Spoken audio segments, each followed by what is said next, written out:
In the heart of New York City, a city synonymous with ambitious designs and towering structures, a lawsuit has been shaking the foundations of that iconic global image. 432 Park Avenue is one of the newest and most impressive buildings along the entire Manhattan skyline. But now, it has become the most controversial.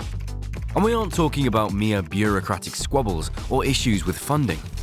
This tower faces shocking allegations of unstable construction and allegations that developers knowingly chose aesthetics over safety.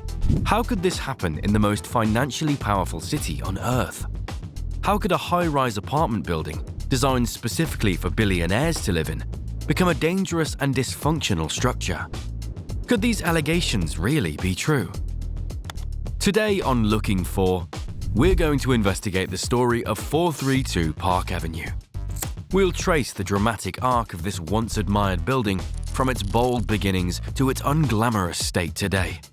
And we'll aim to answer the question on everyone's mind: what went wrong?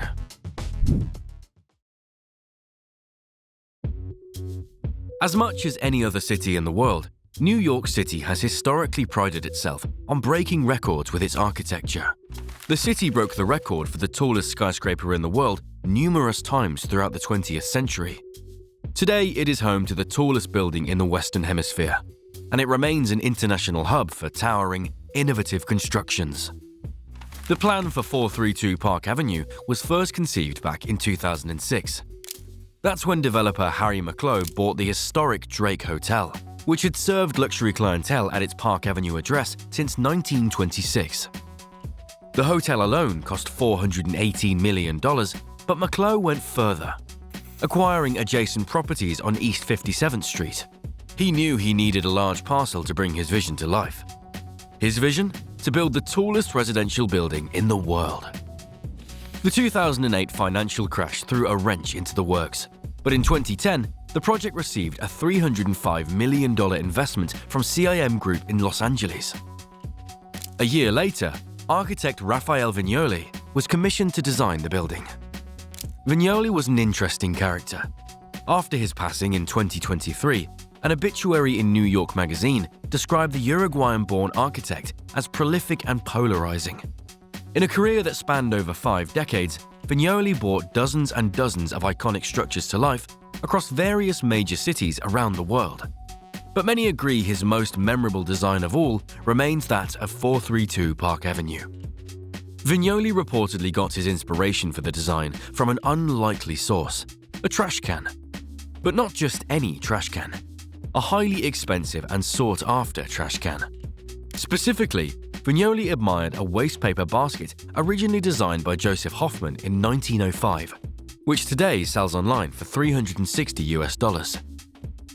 What reportedly struck Vignoli about the design was its geometric simplicity. From that, he envisioned a looming residential building that would be just as simplistic in aesthetics, but revolutionary in its shape and size. Vignoli wanted a building with a 15:1 height-to-width ratio, which would put it in the rare category of super slender. With an estimated price tag of roughly $1.3 billion, construction began in 2012, and the building reached its full height in October 2014. It stood 426 meters or 1,396 feet high, making it one of the top 5 tallest buildings in the entire city. But its base was only 93 feet wide. This made it the slimmest skyscraper on Earth, and it would only be knocked into second place 6 years later at 111 West 57th, just a half mile down the street. With its minimalist square plan and 85 floors, 432 Park Avenue caught the world's attention. But for those who were paying attention carefully, it showed some warning signs, even in these early stages. In February 2013, right in the middle of its construction, 432 Park Avenue witnessed an accident. The accident was caused by the Cocoon safety netting system. No injuries were reported, but whatever happened did cause some damage to another building nearby, 48 East 57th Street. That same month, a total of 5 safety violations were found at the construction site. While this is surprisingly common among Manhattan megaprojects, what happened next wasn't. The city issued a stop work order. The violations were swiftly addressed and the order was rescinded within the month. But the very next month, Another accident, this time involving an injured worker, made headlines once again. A large falling piece of plywood landed on the leg of a 30-year-old worker, who had to be rushed to the nearest hospital but survived the incident. These events raised eyebrows, but in a city deeply familiar with ambitious construction projects, they were quickly forgotten. However, they would later come back to haunt the city, and particularly the future residents of 432 Park Avenue, because although few realized it at the time, these may have been some early symptoms of what would later become a key issue: the aggressive pace of the building's construction. Indeed, after the bad press of consecutive accidents and a brief stop work order, developers were keen to keep things rolling onward.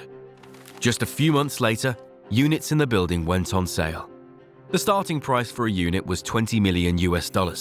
Some went for as much as $82.5 million. The launch was accompanied by an expensive marketing campaign, which included a 4-minute film that cost $1 million to make and featured the French high-wire artist Philippe Petit, who had made himself a household name in New York City when he walked a tightrope across the World Trade Center in the 1970s. Developers also employed an old trick: inflating the floor numbers. Although the building only had 85 floors, they were numbered up to 96, just to make it seem even taller to prospective buyers.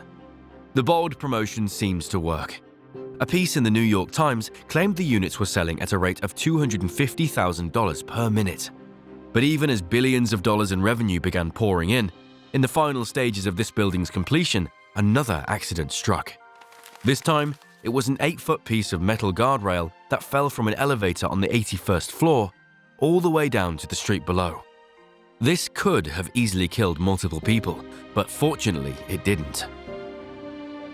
This alarming story soon shed light on the fact that, for months prior, the throngs of New Yorkers walking along the streets below the building had been complaining to the city about raining debris.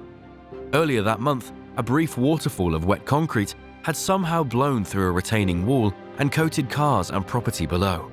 These complaints further suggested a worksite that was frantically rushed to erect the finished product.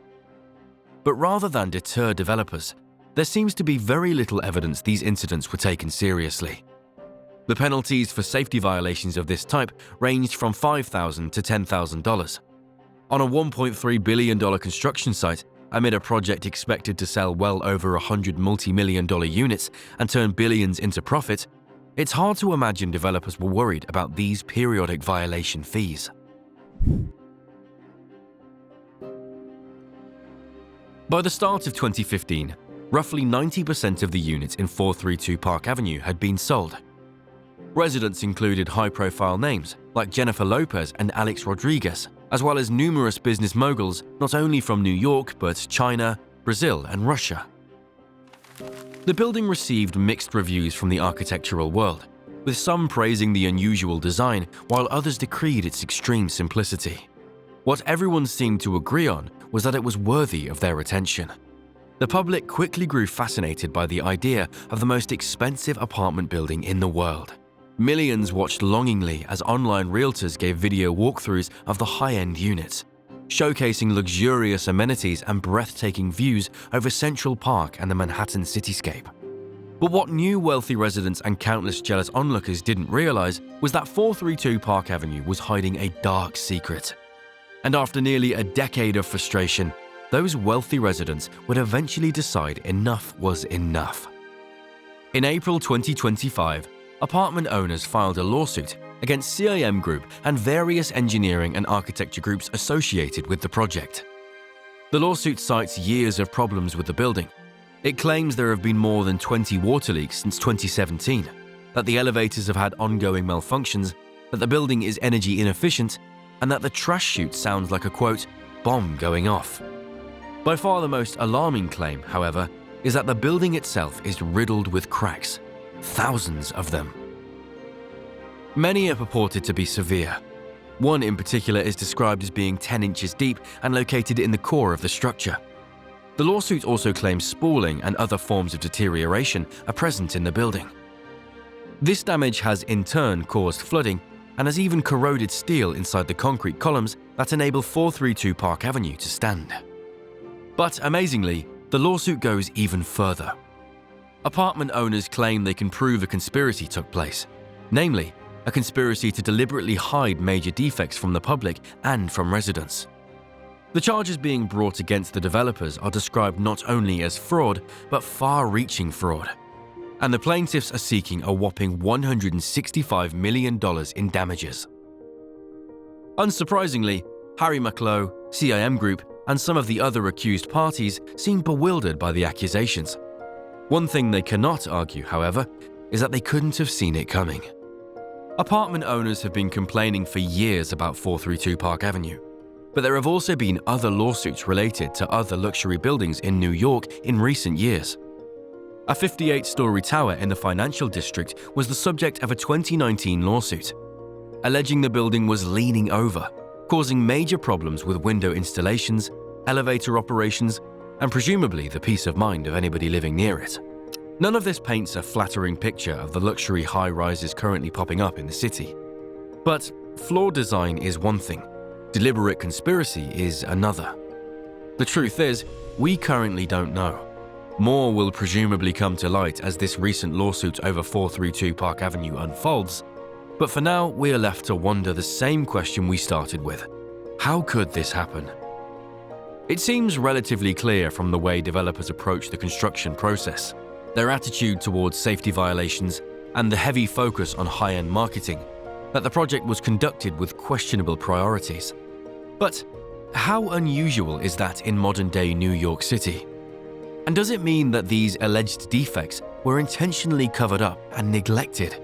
Or were they accidental? The lawsuit is strikingly specific in this regard. The plaintiffs claim that the widespread cracking is caused by the white concrete facade which characterizes the outside texture of the building. The use of this facade on such a uniquely slender and tall building is not something with a whole lot of precedent in architectural history. According to the lawsuit, concerns were repeatedly raised, including by the project's late architect Raphael Vignoli himself, about the strength of the concrete mix being used on the facade. Apartment owners claimed developers ignored these repeated concerns, then lied in writing about the facade's ability to prevent water penetration, all while continuing to reject any solutions on the grounds it would be a detriment to the building's appearance. If the plaintiffs have as much evidence as they say they do, and they're able to prove it in court, it will ignite a significant shift in the entire architectural ecosystem of New York City. And for 432 Park Ave, it will be borderline revolutionary. In addition to the $165 million in damages, a case like this would likely involve court-ordered repairs. And if they can prove actual fraud occurred, the legal weight of the case becomes stratospheric. However, it is far from an open and shut case. CIM Group and others may prolong and complicate the legal battle, ending in a large settlement or partial compensation, rather than a full win for the plaintiffs. And it's not impossible that the defendants could simply avoid charges altogether. The only way to know for sure is to see how the case plays out. But no matter what happens, one outcome is already guaranteed. The luxury real estate market in New York City, one of the biggest and most famous on earth, is not having a good PR month. Thank you for watching. We'll see you next time on Looking For.